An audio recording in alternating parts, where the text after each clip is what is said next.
ចំណាយពេលជិះម៉ូតូ2 ម៉ោងកន្លះក្នុងរយៈចម្ងាយ100 គីឡូជាងដើម្បីទៅញ៉ាំប្រហុកខ្ទិះដ៏ឆ្ងាញ់ជាងគេនៅក្នុងជីវិតរបស់ខ្ញុំជម្រាបសួរបងប្អូនទាំងអស់គ្នាថ្ងៃនេះខ្ញុំនឹងចំណាយពេលមួយយប់និងមួយថ្ងៃដើម្បីទៅលេងយាយតារបស់ខ្ញុំនៅឯខាងស្រុកព្រៃប្រសពនិងរំលឹកអនុស្សាវរីយ៍កាលពីខ្ញុំនៅកុមារភាពដូចជាឧបករណ៍ដែលធ្លាប់ប្រើប្រាស់កាលពីកុមារភាពមិនថាខ្ញុំឬក៏បងប្អូនទាំងអស់គ្នាអញ្ចឹងកុំឲ្យខាត់ពេលយូរចូលទៅកាន់វីដេអូតែម្ដងទៅខ្ញុំចេញដំណើរពីស្នួរទៅគឺម៉ោង6ល្ងាចខ្ញុំចាយពេលប្រហែលជា1 ម៉ោងជាងទើបដល់កន្លែងឆ្លងដរលំមុំតែខ្ញុំមកដល់គឺមេឃនឹងងឹតបាត់ទៅហើយឆ្លងទន្លេរួចខ្ញុំត្រូវធ្វើដំណើរ10នាទីជាងទៀតទើបទៅដល់ផ្ទះយាយតារបស់ខ្ញុំគ្រាន់តែមកដល់ភ្លាមយាយគាត់ក៏ចាប់ផ្ដើមហុចផ្លែច័ន្ទយកមកឲ្យខ្ញុំយាយគាត់ថាផ្លែនេះក្អោបណាស់ចៅហើយមែនតែនផ្លែច័ន្ទនេះគឺក្អោបមែនតាំងពីខ្ញុំនៅក្មេងយាយគាត់ចូលចិត្តឲ្យផ្លែនេះមកខ្ញុំណាស់គ្រាន់តែខ្ញុំមកដល់ផ្ទះភ្លាមគឺយាយតាគាត់ចូលសម្រាប់ឲ្យខ្ញុំមកដល់រៀងយប់ដែរម៉ោងប្រហែល8តាគ្រាន់តែខ្ញុំមកដល់ភ្លាមគាត់ចុះទៅខាងក្រោមដាំទឹកគាត់ថាអត់មានអីញ៉ាំទេញ៉ាំមីទៅនឹងហើយលទ្ធផលមកអត់ប្រាប់គាត់ហើយដែលសំខាន់នឹងទៀតខ្ញុំគ្រាន់តែចុះមកដល់ក្រោមគឺគាត់ដួសបាយឲ្យឡើងមកកាផ្លេហើយមានដង្ឆាខ្ញីមួយចានគាត់ណាភាគច្រើននៅផ្ទះខ្ញុំលាមទ្រប់ហ្មងអត់ដែរបាយដាច់ពីឆ្នាំងទេហើយម្ហូបក៏ដែរដាច់ពីឆ្នាំងដែរភាគច្រើនគឺតែងតែទុកបន្តិចនៅក្នុងឆ្នាំងមិនថាម្ហូបឬក៏បាយនេះគឺជាទៅលាមទ្រប់តាំងពីជីដូនជីតាមកហើយមិនថាខ្ញុំគ្រួសារខ្ញុំឬក៏អ្នកស្រុកអ្នកភូមិខ្ញុំគេធ្វើបែបនេះដើម្បីសកួរភ្ញៀវណាមកដែលគាត់មិនបានប្រាប់ដំណឹងជាមុនហើយឥឡូវធ្លាក់មកលើខ្ញុំហើយមកស្ងាត់អត់ប្រាប់គាត់លទ្ធផលគឺបែបនេះញ៉ាំបាយក្រោមដំណក់ទឹកភ្លៀងហើយអ្វីដែលសំណាងលើសពីនឹងទៀតនោះគឺខ្ញុំគ្រាន់តែមកដល់ផ្ទះភ្លាមគឺមេឃចាប់ដើមភ្លៀងហើយភ្លៀងមិនភ្លៀងធម្មតាទេគឺភ្លៀងបាក់មេឃតែម្ដងឈូហើយខ្ញុំក៏បានអង្គុយស្ដាប់ទឹកភ្លៀងហូរតាមតូធ្លាក់ចូលក្នុងពាងហើយនឹងជាមួយនឹងសំឡេងទឹកភ្លៀងធ្លាក់នៅលើក្បឿងផងដែរបន្ទាប់ពីញ៉ាំបាយរួចហើយខ្ញុំក៏ចាប់ផ្ដើមរៀបចំអីវ៉ាន់នៅលើម៉ូតូដែលខ្ញុំដឹកមកហ្នឹងដូចជាកៅអៅហ្នឹងដើម្បីរៀបចំងូតទឹកនិងអាងបានទៅសម្រាប់នៅខាងលើផ្ទះបងប្អូននិយាយមែនមកដល់ស្រុកគឺអត់មានសេវាទេអញ្ចឹងការគេងក៏ដូចគ្នាជាធម្មតាខ្ញុំតែងតែគេងនៅកណ្ដាលយប់ពេលខ្លះម៉ោង12ម៉ោង1អញ្ចឹងទៅមុំតែហើយការងារក៏ពីកប៉ុកដល់ពេលឥឡូវមកដល់ស្រុកលេងគេងម៉ោង10តែម្ដងបន្ទាប់ពីទទួលទានដំណេកដ៏ស្កប់ស្កល់ជាមួយនឹងសំឡេងទឹកភ្លៀងហើយចូលដល់ព្រឹកព្រលឹមខ្ញុំក៏ប្រាប់យាយថាយាយដូចឃ្លានប្រហុកខ្ទិះខ្លាំងនេះយាយក៏គាត់ថាអញ្ចឹងទៅទិញគ្រឿងមកចាំគាត់ធ្វើឲ្យក៏ប៉ុន្តែអត់ទាន់បានភ្លាមទេដោយសារគាត់ត្រូវទៅបន់គេនៅចុងភូមិគ្រាន់តែលឺប៉ុណ្ណេះខ្ញុំអត់មកឲ្យយូរទេក៏ចាប់ផ្ដើមទីម៉ូតូរបស់ខ្ញុំកាច់សោបច្ឆេះដាក់លេខដើម្បីធ្វើដំណើរសម្ដៅទៅផ្សារទៅទិញសាច់ជ្រូក3ជាន់គោលដៅទី1ពីផ្សារមកដល់ផ្ទះខ្ញុំពីផ្ទះខ្ញុំទៅដល់ផ្សារចំណាយពេលអត់ដល់10នាទីទេអញ្ចឹងខ្ញុំមកដល់ផ្សារហើយក៏រៀបចំទុកដាក់ម៉ូតូនិងធ្វើដំណើរចូលទៅកាន់ក្នុងផ្សារចូលទៅដល់ក្នុងផ្សារបងប្អូនអាជីវករអ្នកលក់បន្លែត្រីសាច់អីហ្នឹងគឺមមាញឹកមែនតើចំណែកឯខ្ញុំគឺដើររកសាច់ជ្រូក3ជាន់ហើយខ្ញុំទៅដល់ផ្សារគឺម៉ោង7ក៏ប៉ុន្តែគួរឲ្យសោកស្ដាយនោះគឺទៅម៉ោង7ហើយទិញសាច់ជ្រូក3ជាន់អត់ទាន់គេទៀតអ្នកលក់គាត់ប្រាប់ថាមកទិញស្មើហ្នឹងទិញអត់ទាន់គេទេគេទិញឲ្យអស់ហើយគេដាក់កាឆេយកទៅលក់តាមភូមិនៅសល់តែសាច់គោសាច់ចប់ខ្លាញ់សាច់អីចឹងទៅហិញត្រីហ្នឹងមានអីទិញហ្នឹងទៅអាពៅអើយប៉ុន្តែគោលដៅរបស់ខ្ញុំគឺត្រូវការសាច់ជ្រូក3ជាន់អញ្ចឹងជ្រុលទៅមកផ្សារហើយកុំឲ្យខុសបំណងខ្ញុំក៏ចាប់ផ្ដើមបន្តដំណើរចូលមើលក្នុងផ្សារទស្សនកិច្ចតិចទៅជ្រុលជាមកដល់ហើយកុំឲ្យខាតបងប្អូនគាត់លក់ត្រីលក់បន្លែសួរទៅសិតតែរបស់ធម្មជាតិដូចជាត្រីអីហ្នឹងគឺរកចេញពីទន្លេមេគង្គបឹងបួរដែលនៅក្នុងស្រុកក្នុងភូមិហ្នឹងទេហើយបន្លែហ្នឹងគឺដាំខ្លួនឯងចំណែកឯសាច់ជ្រូកសាច់អីហ្នឹងគឺចិញ្ចឹមខ្លួនឯងកាប់ខ្លួនឯងនៅក្នុងស្រុកក្នុងភូមិហ្នឹងទៅខ្ញុំសួរនេះក៏អត់ដឹងមែនបងប្អូនដោយសារការខ្ញុំរស់នៅជាមួយយាយតាគឺខ្ញុំនៅទូចខ្ញុំមិនដែលមកផ្សារដែរមកអីចឹងទេដល់ខ្ញុំធំពេញរូបពេញរាងទៅខ្ញុំឡើងទៅរៀននៅភ្នំពេញបាត់ទៅទោះបីជាទិញសាច់ជ្រូក3ជាន់អត់បានពិតមែននៅក្នុងផ្សារនេះប៉ុន្តែខ្ញុំត្រូវទិញបន្លែដែរអញ្ចឹងខ្ញុំក៏អត់ខាតដែរព្រោះខ្ញុំត្រូវការបន្លែស្រស់ៗដើម្បីធ្វើលក់ហើយបន្លែដែលខ្ញុំទិញបាននេះមានដូចជាស្ពៃក្តោបត្រសក់សាឡាត់ហើយក្រៅពីនេះនៅផ្ទះយាយខ្ញុំគឺមានហើយបន្លែដែលគាត់ដាំខ្លួនឯងមកកណោហើយអញ្ចឹងខ្ញុំចាប់ផ្ដើមចេញពីផ្សារព្រៃប្រសពគឺខ្ញុំធ្វើដំណើរទៅផ្សារមួយទៀតដែលខ្ញុំទៅនឹកឃើញថ្មីគឺផ្សារកមួននៅព្រៃប្រសពលើគឺគេលក់នឹងដងទន្លេមេគង្គហ្មងហើយនៅជាប់នឹងផ្លូវគេលក់តែពេលព្រឹកទេហើយពេលថ្ងៃគឺគេលេងលក់អីគេហៅផ្សារកមួននេះតាមដែលខ្ញុំចាំកាលពីមុនមកហ្នឹងនៅតាមផ្លូវហ្នឹងមានគេលក់ដែរប៉ុន្តែខ្ញុំផ្លូវមុនខ្ញុំផ្លូវលំតែមើលទៅដល់មុខតិចទៀតគេហៅព្រៃប្រសពលើខាងមុខហ្នឹងបងប្អូនខ្ញុំចេញពីផ្សារព្រៃប្រសពដើម្បីមករកផ្សារកមួននៅខាងព្រៃប្រសពលើហ្នឹងគឺគេលេងលក់ទៀតអូយខ្ញុំមានអារម្មណ៍ថាផ្សារហ្នឹងគេឈប់លក់មកអញ្ចឹងបងប្អូនអត់ឃើញខ្វែលទេបងប្អូនខ្ញុំរកផ្សារហ្នឹងអត់ឃើញទេខ្ញុំរកផ្សារឃើញសង្ស័យគេប្រហែលជាគេផាកលក់អីមើលទៅដោយសារមានឲ្យចុកមាត់ច្រាំងតែផ្សារកមួនផ្សារហ្នឹងទោះបីជាគោដៅទៅទិញសាច់ជ្រូក3ជាន់របស់ខ្ញុំទិញអត់ទាន់បានក៏ដោយខ្ញុំក៏ទៅសួរខ្ញុំថាខ្ញុំទិញសាច់ជ្រូកអត់បានទេឥឡូវខ្ញុំគួរទៅទិញនៅណាក៏គាត់ប្រាប់ថាចាំបាច់ទៅដល់ផ្សារអីទិញទៅនៅក្នុងភូមិយើងយកទៅណាមកអស់និយាយលៀងនៅក្បែរផ្ទះគាត់លក់ដល់ថ្ងៃត្រង់ទល់ល្ងាចទៀតមិនទាន់អស់សាច់ជ្រូកផងខ្ញុំក៏បានធូរចិត្តហើយក៏ធ្វើដំណើរទៅតាមផ្លូវបកមកផ្ទះវិញប៉ុន្តែដែលសំខាន់គឺឃើញកន្លែងបាយដាក់បាយមួយសិនបងប្អូនបានញ៉ាំអត់កើតទេហើយកន្លែងដែលខ្ញុំជួបញ៉ាំបាយនេះគឺទេសភាពអែមស្រែមញាក់សាច់ទេសភាពស្អាតមែនទែនបងប្អូនមែនថាខ្ញុំមិនធ្លាប់ឃើញពីមុនមកខ្ញុំធ្លាប់ឃើញពីមុនមកដែរប៉ុន្តែខ្ញុំខានឃើញយូរដល់ឥឡូវខ្ញុំឃើញម្ដងទៀត ជាមួយនឹងវាស្រូវប៉បប៊ីតងខៀវខ្ចីអញ្ចឹងទៅហើយថ្ងៃរះជះមកអញ្ចឹងទៅសានមែនតើយ៉ាខ្ញុំមើលមិនយូរទេខ្ញុំក៏ចាប់ដើមចូលតុហើយគាត់តែចូលតុភ្លាមបងប្រុសដែលគាត់ជាម្ចាស់ហាងគាត់លើកបានតែមួយប៉ាន់យកមកឲ្យតែម្ដងគឺតែក្តៅបងប្អូនខ្ញុំក៏ចាប់ដើមកំងបាយសាច់ជ្រូកមួយចានហើយបាយគាត់ទំនោរមែនទេបងប្អូនអើយនិយាយមែនញ៉ាំបាយសាច់ជ្រូកបដាគយគុណទេសភាពវាស្រែជាមួយនឹងថ្ងៃរះបដាអូយសួរថា10ឆ្នាំមានប្រមាណដងធ្វើការយូរអីហត់រហូតជះលុយ 5000 មើលញ៉ាំបាយសាច់ជ្រូកមើលទេសភាពមើលអស់ប្រមាណលុយបាទបន្ទាប់ពីខ្ញុំញ៉ាំបាយពេលព្រឹកហើយខ្ញុំក៏ចាប់ដើមបន្តដំណើរមកផ្ទះវិញហើយនៅតាមដងផ្លូវដែលមកផ្ទះហ្នឹងគឺជីកាត់ហាងកាហ្វេបងប្អូនដែលញ៉ាំកាហ្វេក៏យល់ច្បាស់ហើយអត់អីអត់បានអត់កាហ្វេអត់បានទេបងប្អូនមិនមែនញៀនទេគ្រាន់តែអត់ទៅវាញ័រសាច់ខ្ញុំទិញកាហ្វេហើយក៏បន្តដំណើរមកផ្ទះដើម្បីទិញសាច់ជ្រូក3ជាន់នៅផ្ទះយាយលៀងគ្រាន់តែមកដល់ភ្លាមសាច់ជ្រូកដូចអ៊ីខ្ញុំថាមែនថាមិនខ្វះទេខ្ញុំក៏ទិញសាច់ជ្រូក3ជាន់ចំនួន1គីឡូបូករួមជាមួយនឹងក្រូចឆ្មាផងដែរហើយយាយគាត់ក៏ចាប់ដើមថ្លឹងឲ្យផ្ទះយាយតារបស់ខ្ញុំគឺនៅក្បែរនឹងផ្ទះយាយលៀងទេតែខ្ញុំព្រឹកមិញហ្នឹងខ្ញុំមិនដឹងមិនទេប្រហែលជាលឿនពេកយ៉ាងមើលអត់ឃើញថាគាត់លក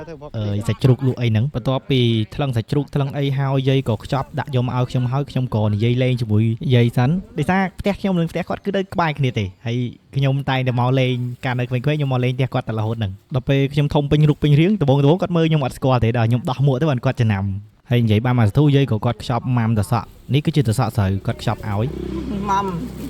គេខ្ពើមគឺខ្មៅអត់ខ្ពើមទេណាយាយគាត់ថាកុំថតប្រយ័ត្នគេខ្ពើមហើយខ្ញុំថាអត់ខ្ពើមទេព្រោះខ្ញុំអ្នកញ៉ាំខ្លួនឯងហ្នឹងហើយបើសិនជាបងប្អូនអ្នកទស្សនាគាត់ខ្ពើមក៏ខ្ញុំអត់ដឹងធ្វើម៉េចដែរព្រោះអីម្ហូបនេះគឺជាម្ហូបរបស់ខ្មែរទេមានតាំងពីយូរលង់ណាស់មកហើយម៉ាំល្ហុងម៉ាំតសក់នេះគឺខ្ញុំញ៉ាំតាំងពីនៅក្មេងៗធំដឹងក្តីមកគឺខ្ញុំស្គាល់តែម្ដងយាយគាត់ខ្ចប់ម៉ាំល្ហុងឲ្យខ្ញុំហើយគាត់ក៏ចាប់ផ្ដើមដាក់អីវ៉ាន់ដែលលក់នៅសល់ហ្នឹងគាត់ថាយកទៅលក់តាមភូមិបន្តទៀតនេះបងប្អូនយាយខ្ញុំគាត់លក់កាឆេចេះអីគាត់ចូលសិក្សាសីមាមកខ្ញុំទៅបេះរបស់គាត់ស្ដីខ្ញុំនេះគាត់ចូលទៅខ្សែសីមាអត់កើតទេខ្ញុំ70ហើយយាយខ្ញុំ70ហើយនៅវំផឹកហ្មង2 in 1អាជីវកម្មគាត់លក់នៅផ្ទះហើយលក់អស់ហើយដាក់កាឆេលក់ទៀតតែខ្ញុំទៀតបងប្អូនរបស់ខ្ញុំទៅវត្តនេះរ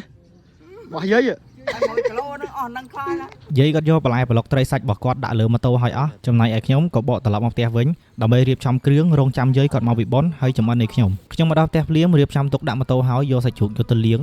ឲ្យស្អាតហើយខ្ញុំយកវាមកចិញ្ច្រាំហើយចិញ្ច្រាំនេះទៀតសោតគឺចិញ្ច្រាំឲ្យម៉ត់បងប្អូនសាច់ជ្រូកទាំងអស់1គីឡូកន្លះដោយសារយាយគាត់មានកន្លះគីឡូស្រាប់ហើយខ្ញុំទៅទិញ1គីឡូទៀតចុះទាំងអស់1គីឡូកន្លះខ្ញុំរៀបចំចិញ្ច្រាំហើយចិញ្ច្រាំនេះគឺកំបិត2តែម្ដងបាទធ្វើមិនគឺធ្វើឲ្យម៉ត់ដើម្បីឲ្យយើងចុចទៅកុំឲ្យសាច់ហ្នឹងវានៅជាប់គ្នាបងប្អូនបន្ទាប់ពីការចិញ្ច្រាំដោយប្រើកម្លាំងកាយចិត្តនិងភាពស្មោះត្រង់ភាពស្មោះសរអស់ពីបេះដូងអស់ពីចិត្តរបស់ខ្ញុំរួចហើយខ្ញុំក៏ចាប់ផ្ដើមពុះដូងនេះគឺដូងទុំអញ្ចឹងយើងពុះយើងយកកបិតមកបថៅក៏បានដែរបងប្អូនមានបថៅមានកបិតហើយខ្ញុំមានតែកបិតទេខ្ញុំខ្ជិលយកបថៅនៅខាងក្រោយខ្ញុំយកកបិតយកមកពុះហើយយើងពុះនេះគឺពុះបកសកៃដូងចាញ់បកសកៃដូងបកអីស្អាតអស់ហើយអត់តរួចខ្លួនទេគឺត្រូវការយកកបិតយកមកកោសទី1កោសនេះគឺកោសសម្អាតបងប្អូនកោសសម្អាតមូលហេតុអីគឺយើងខ្ញុំគឺប្រើខ្នោះពីដើមយើងមិនមែនប្រើខ្នោះជំនាន់ឥឡូវទេជំនាន់ឥឡូវគឺគេទៅផ្សារទៅគេឲ្យគេកោសទៅឈ្នួលប្រហែល1000ឬក៏500អញ្ចឹងទៅប្រើម៉ូទ័រគេទៅលាន់ត្រេតអញ្ចឹងហើយបាត់តែខ្ញុំនេះគឺកោសដៃអញ្ចឹងកោសដៃគឺត្រូវការសម្អាតត្រឡោកយើងឲ្យស្អាតដើម្បីកុំឲ្យកតិចហ្នឹងធ្លាក់ទៅលើសាច់ដូងដែលយើងកោសបន្ទាប់ពីខ្ញុំសម្អាតត្រឡោកហើយអញ្ចឹងខ្ញុំត្រូវពុះ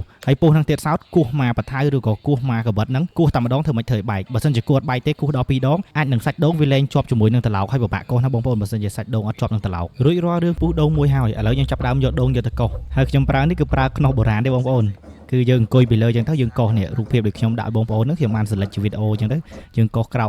កមួយអញ្ចឹងទៅហើយបើសិនជាបងប្អូនអត់មានជំនាញឬក៏មានបទពិសោធន៍ក្នុងការកោសទេគឺកោសអត់ស្អាតទេដូងនេះគឺយើងកោសឲ្យម៉ត់ដើម្បីយើងពូតខ្ទិះដូងទៅគឺបានខ្ទិះដូងដែលល្អអូខេបន្ទាប់ពីកោសដូងចិញ្ច្រាំសាច់ហើយអញ្ចឹងរួចការងារខ្ញុំហើយចំពោះគ្រឿងអ៊ីគាត់យកទៅក្លុកនឹងម៉ាស៊ីនក្លុករបស់គាត់បន្ទាប់ពីការរៀបចំគ្រឿងក្រៅគឺរងចាំតែយាយដែលគាត់មកពីបុណ្យនៅចុងភូមិឲ្យគាត់ចំអិនឲ្យកំឡុងពេលដែលខ្ញុំរងចាំយាយដែលគាត់មកពីបុណ្យខ្ញុំអត់ទំនេរទេហើយក៏ខ្ញុំអត់ដេកដែរខ្ញុំទៅថតនេះថតនោះនៅក្នុងបរិវេណផ្ទះរបស់យាយតារបស់ខ្ញុំមិនទាន់ឲ្យដៃស្រួលបួផងកន្លែងទៅតាទៅទាញដងចាយយកទៅកៅដងគាត់ថាដាក់យកទៅស្នួលដងហ្នឹងហើយគាត់មានទៅកៅតិចណាគាត់លាងមកធ្លាយមកតែម្ដងហើយមិញហ្នឹងគាត់ម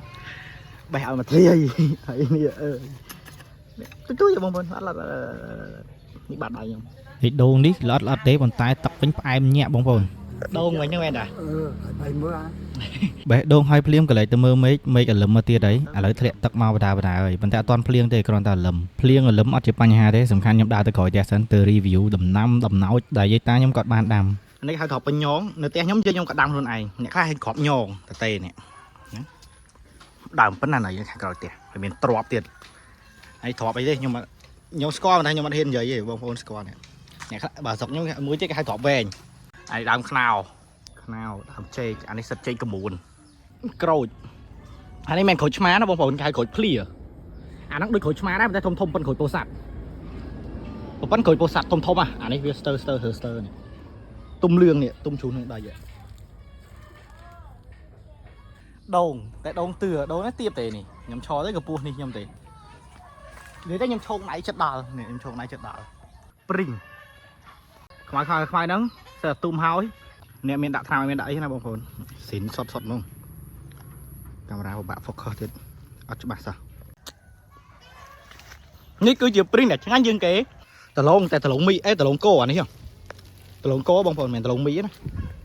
យើងចេញពីកន្លែងតឡងគោតឡងមីនេះមកខុបប្រាំងតែវាអត់ទុំនេះអាងទុំទៅក្រហមអីពណ៌ស្តៀងព្រីងមិនដែរទុំទៅនេះដើមកទួតប៉ុន្តែ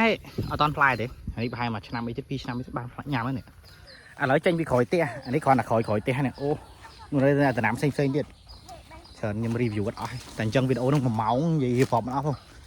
នៅដើមស្វាយនៅដើមអីមកកណោទៀតអានេះខ្ញុំគ្រាន់តែ hip hop នៅខាងក្រោយផ្ទះទេមានប៉ុណ្ណឹងហើយនៅខាងមុខផ្ទះទៀតមានកទួតដែលយើងបេះផ្លែបានមានស្វាយថៃមានស្វាយពុំសែនមានស្វាយកៅលមៀតមានស្វាយប៉មមានអីច្រើនណាប៉ុន្តែមកមុខតិចទេមកសម្រាប់ញ៉ាំបើលក់គ្រប់គ្រងទីផ្សារអត់បានទេនៅគៀនផ្ទះនេះដើមតទឹមតូទឹមនេះហើយតទឹមហើយលហុងផ្លែឡើងកញ្ចូលជីបោចិត្តតិចអីបោយំមិញស្លឹកខ្ទឹមច្រើនណាស់និយាយទៅផ្ទះជ័យអត់ក៏អីញ៉ាំទេមានពងចេញក្តាប់មកហើយផ្កាឲ្យក្តាប់ហើយអានេះស្លឹកបក្រងអានេះខ្ញុំចូលចិត្តញ៉ាំណាច្របាច់មួយទឹកយើងច្របាច់ទៅទឹកវាឡើងពណ៌ខៀវដល់ហើយយើងទុកវាចោលទៅវាកកឡើងទៅជាចំហួយហើយយើងដាក់ស្ករទៅញ៉ាំបានហ្នឹងហើយក្រូចទៀតនេះវាដុះនៅលើក្រូចអានេះក្រូចជ្រក់យើងញ៉ាំតែជ្រក់តែអីហ្នឹងក្រូចហ្នឹងនៅក្នុងផ្ទះយាយតាគឺមានគ្រប់សពបែបយ៉ាងដីគាត់តែបន្តិចទេខ្ញុំត្រូវរៀនសូត្រតាមយាយតារបស់ខ្ញុំហើយមកតេះទៀតអូយតេះនេះណាគេបេះទេទ្របវែងនេះពោតប្រាំងទៅដាំបន្តកតុយគ្នាបាទនៅដីខាងមុខគាត់អានោះมันមានតទៀតស្លឹកគ្រៃដាំបន្តកតុយដែរអានេះបានដកដើមដែរយ៉ាឌីឌូលអ៊ីរបស់ខ្ញុំគាត់មានកូនកំមុំស្អាត2នាក់ដែលខ្ញុំថតមួយថ្ងៃមុនហ្នឹងខ្ញុំដើរថតមិញរឿងហត់ល្វើយដែរក៏ឃើញឡានការ៉េមហើយខ្ញុំក៏បានហៅគាត់ស្រុកខ្ញុំសាហាវណាបងប្អូនធនតារាសិន8 5.7ក្រែមមានជាកម្មព្រិល ជួយក្រែមជាកម្មព្រិល នេះអានេះចូលទៅកោបអានេះជាកម្មព្រិលអានេះដល់កូនស្រស់អានេះទឹកដងកោប1 2 3ទៅជួយ3មកចាចូលនេះ3ដល់បាទអស់បានចាទាំងអស់បានចាទាំងអស់ 4000អាខ្ញុំប្រកាសមុនគេណាមាននេះអានេះទៀតនេះចាបន្ទាប់ពីថតវីដេអូខ្លះដើម្បីបងប្អូនបានទស្សនាខ្ញុំក៏រៀងអស់កម្លាំងអញ្ចឹងខ្ញុំក៏ឡើងលើរឹងដើម្បីសម្រាកតិចសិនហើយណាមួយរងចាំយាយដែលគាត់មកពីបុណ្យនៅចុងភូមិដើម្បីចំអិនតែម្ដងព្រោះថាគ្រឿងខ្ញុំរៀបចំឲ្យសពគ្រប់អស់ហើយខ្ញុំសម្រាកបានបន្តិចយាយក៏គាត់មកពីចុងភូមិវិញហីយាយគាត់មកពីបុណ្យគេនៅចុងភូមិបាទយាយខ្ញុំកោះដងក៏អីហើយយាយគ្រឿងក៏ហើយអត់ដែរយាយមកដល់ភ្លាមយាយប្រាប់ថាខ្វះគ្រឿងមួយទៀតអត់ទាន់ចិញ្ច្រាំប្រហុកទេអញ្ចឹងគាត់ក៏ចាប់ដើមទាញជ្រុញទាញអីមកគាត់ច្រាំប្រហុកនឹងទៅនេះខ្ញុំចាប់ដើមដាំទឹកហើយមានហ្គានអីទេអគិសនីយកគ្មានអីដែរនិយាយតាគាត់ប្រើតាសាមញ្ញច្រានអស់ចឹងទៅហើយដាំទឹកដើម្បីពូតខ្ទិះដូងដែលខ្ញុំកោសមិញហ្នឹងបាទដាំទឹកហើយ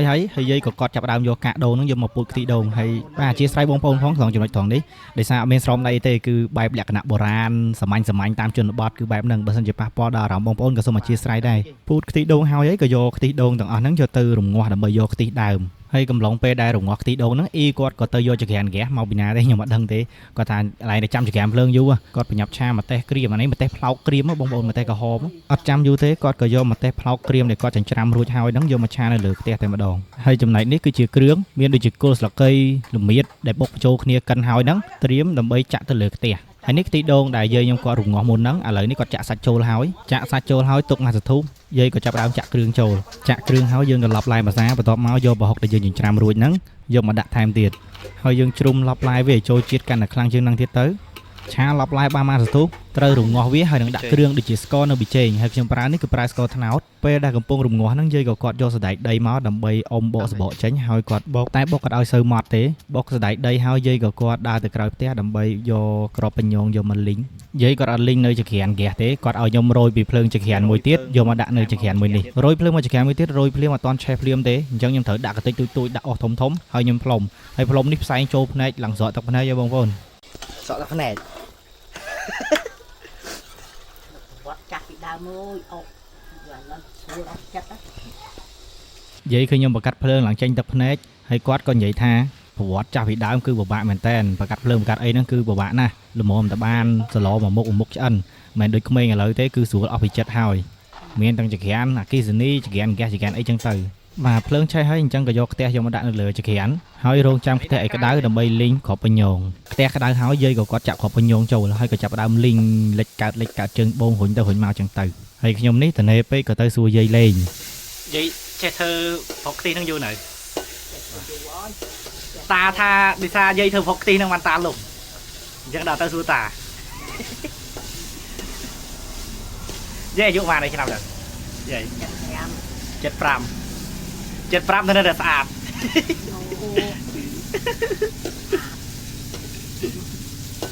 តា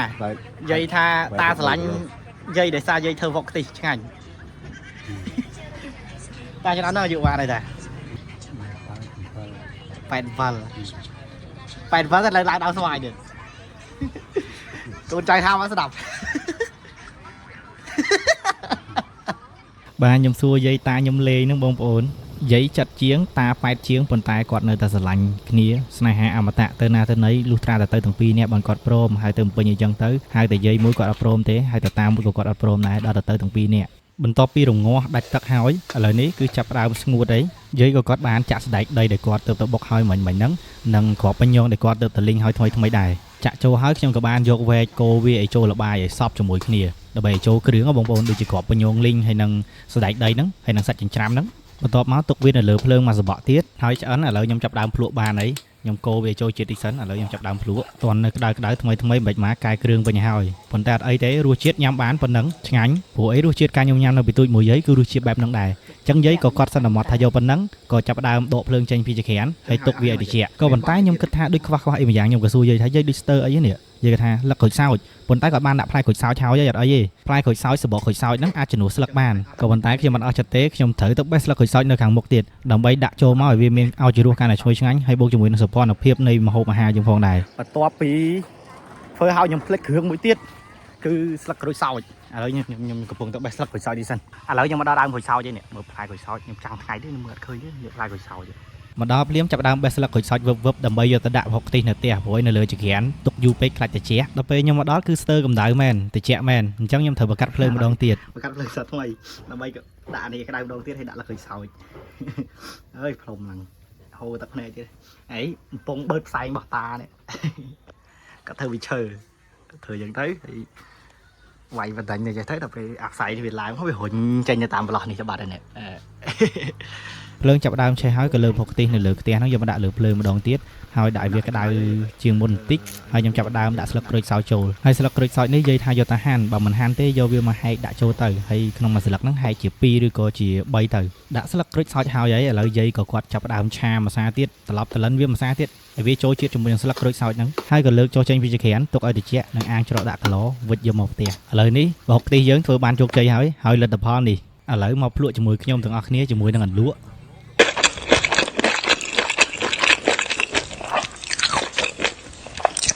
សំឡេងមិញហ្នឹងសោតណាបងប្អូនសំឡេងញ៉ាំមិញហ្នឹងមិនមែនសំឡេងដែលចេញពីខ្ញុំញ៉ាំផ្ទាល់ខ្លួនឯងទេណាឥឡូវប្រហុកខ្ទិះជោគជ័យហើយខ្ញុំដើរមកនេះឃើញចំកាមេរ៉ាតាទុកចោលអីណាដឹងតាំងពីជំនាន់ណាជំនាន់ណីបងប្អូនហើយពេលខ្ញុំឆែកមើលទៅកាមេរ៉ានេះគឺប្រើ film ហើយដឹងគេដាក់ថ្មដាក់អីនៅបន្លោះណាទេខ្ញុំបើកមកមាន film មានអីចឹងទៅបើកអាស្ទះលបាំងខាងមុខនឹងមកហើយគេចាប់ដើមយកទៅឆ្លោះមានអីតំណងដែរតាបងប្អូនអែហ្មងប៉ុន្តែអត់ដឹងថាគេប្រើរបៀបម៉េចអានេះប្រហែលជាខូចទេតាគាត់ទុកចោលសួរតាទៅតាថាគាត់ភ្លេចដែរនឹងគាត់បានមកតាំងពីជំនាន់ណាផងអែមស្រែបជំនាន់ពីដើម 6 tíខ្ញុំធ្វើបានជោគជ័យហើយខ្ញុំក៏រៀបចំញ៉ាំបាយហើយនឹងសម្រាប់បន្តិចយកកម្លាំងទៅស្នួលវិញបន្ទាប់មកខ្ញុំក៏ចាប់ដើមជូនលុយយាយតាហើយក៏រៀបចំម៉ូតូដាក់ទាំងដូងមកធ្លាដែលតាកាប់ឲ្យទៀតអញ្ចឹងម៉ោងដែលខ្ញុំចាប់ដើមទៅស្នួលវិញហ្នឹងគឺម៉ោង 3 ហើយរៀងជ្រេដែរវីដេអូមួយនេះគឺឈានដល់ការបញ្ចប់ដូច្នេះសូមអរគុណបងប្អូនទាំងអស់គ្នាដែលបានទស្សនាវីដេអូដ៏វែងអន្លាយមួយនេះសូមជូនពរបងប្អូនទាំងអស់គ្នារកស៊ីទទួលទានមានបានមានសុខភាពល្អដូចយាយតារបស់ខ្ញុំស្រឡាញ់គ្នាដល់ចាស់កោងខ្នងធ្វើដំណើរផ្លូវចិត្តផ្លូវឆ្ងាយសូមមានសុខសុវត្ថិភាពទាំងទៅទាំងមកនិងជួបតែពុទ្ធពរ4ប្រការគឺអាយុវណ្ណៈសុខៈពលៈកបីគ្លៀងឃ្លាតឡើយសូមអរគុណ